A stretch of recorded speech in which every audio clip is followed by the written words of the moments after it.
আপোনালোকে দেখিছে যে মাননীয় মুখ্যমন্ত্ৰী মহোদয়ৰ নিৰ্দেশ মৰ্মে আমি ডিপাৰ্টমেণ্টক নিৰ্দেশ দিছিলোঁ যে বিশেষকৈ আমাৰ বিহু বজাৰত যাতে মাছ মাংস কণী দুধ প্ৰত্যেককেইটা যাতে এটা যিটো ৰিজনেবল প্ৰাইচ যাতে প্ৰাইচটো কণ্ট্ৰল কৰে তাৰ কাৰণে আমি যে নিৰ্দেশ দিছিলোঁ প্ৰত্যেক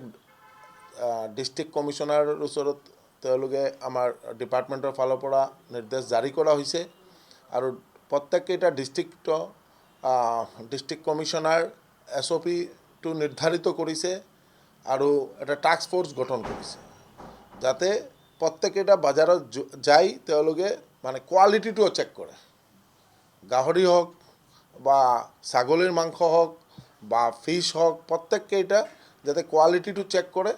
আর মানে রিজনেবল প্রাইস যাতে প্রাইসটো কন্ট্রোল করে তার কারণে এসোসিয়েশন য'ত প্রত্যেক জিলাত এসোসিয়েশন আছে এসোসিয়েশনের লগত কথা পাতি যাতে প্রাইসটো কন্ট্রোল থাকে আৰু আমাৰ গোটেই অসমৰ ৰাইজে যাতে এটা ৰিজনেবল প্ৰাইচে মাছ মাংস কণী দুধ সব যাতে মানে পায় তাৰ কাৰণে ব্যৱস্থা লোৱা হ'ব আৰু আমি এইটো আশা ৰাখোঁ যে এই আমাৰ ডিপাৰ্টমেণ্ট বা প্ৰত্যেক ডিষ্ট্ৰিক্ট কমিশ্যনাৰ বা আমাৰ ডিপাৰ্টমেণ্টৰ প্ৰত্যেক কাৰ্যকৰ্তা বা মিউনিচিপাল বৰ্ড সকলোৰ মানে ইউনাইটেড এফৰ্ট এইটো আমি সক্ষম হ'ম আমাৰ তাতে এনেকুৱা মানে আপোনাৰ এই 2-3জন বন্ধু মানুহ আমাক কৈছিলে কোৱাৰ পিছত আমি অলৰেডি বজাৰৰ কৰিছোঁ বা এছ'চিয়েশ্যনৰ লগত আমি কালি আজিও একবাৰ মানে 5টা বজাত আমি তেওঁলোকক ডাকিছোঁ যাতে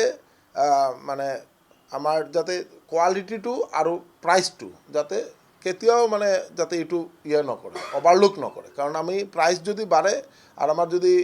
ডিপাৰ্টমেণ্টে যাই তাতে ধৰে তেতিয়াহ'লে একশ্যন হ'ব একদম এইটো তাতে কোনো কম্প্ৰমাইজ নাই এইটো একদম খাটাং আমাৰ ডিচিশ্যনটো যে সকলোৱে মানে প্ৰত্যেকজন বেপাৰী যাতে ভালকৈ ৰিজনেবল প্ৰাইচত তেওঁলোকে যাতে বেপাৰ মানে তেওঁলোকৰ বিজনেছ হওক কিন্তু এটা প্ৰাইচটো যাতে কণ্ট্ৰল কৰি বিজনেছটো চলায় আমাৰ নিজা উৎপাদিত আমাৰ যে ফিচাৰী ডিপাৰ্টমেণ্টৰ বা ফিছ ফেডৰ বা আমাৰ প্ৰত্যেকটা নিজৰ যে ফিচাৰী ডেভেলপমেণ্ট কৰ্পৰেশ্যন তেওঁলোকৰ নিজৰ যি বিল আছে তাৰ পৰা আমাৰ নিজা উৎপাদিত আমাৰ মানে মাছ আছে আৰু আমাৰ এল্কৰ জৰিয়তেও মানে গাহৰি বা আমাৰ নিজৰ যিটো আমাৰ ডিপাৰ্টমেণ্টেল ব্যৱস্থা আছে এইটোতো ডিপাৰ্টমেণ্টেল এইটো চাব তাৰপিছতো বাহিৰৰ পৰা মানে বিহুৰ টাইমে বাহিৰৰ পৰা অলপ থাকে কিন্তু বেছিকেলি আমি ভাবোঁ যে আৰু 2-3 বছৰৰ ভিতৰত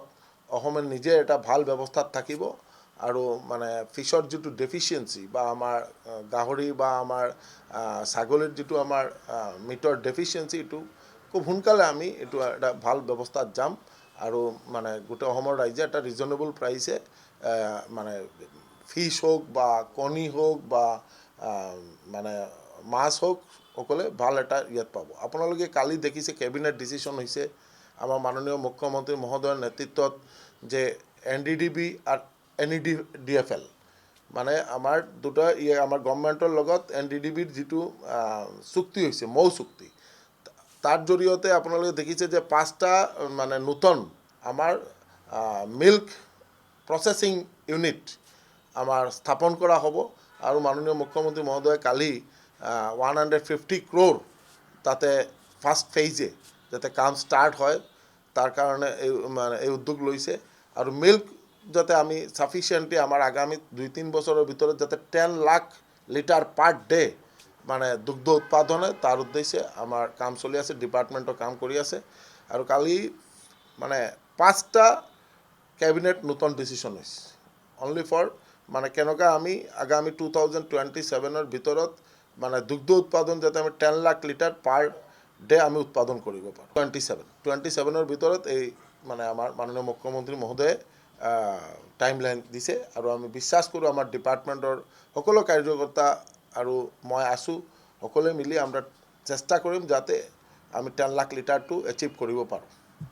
যিকোনো খবৰৰ বাবে যোগাযোগ কৰক 7099017330 লগতে 7099017110 নম্বৰত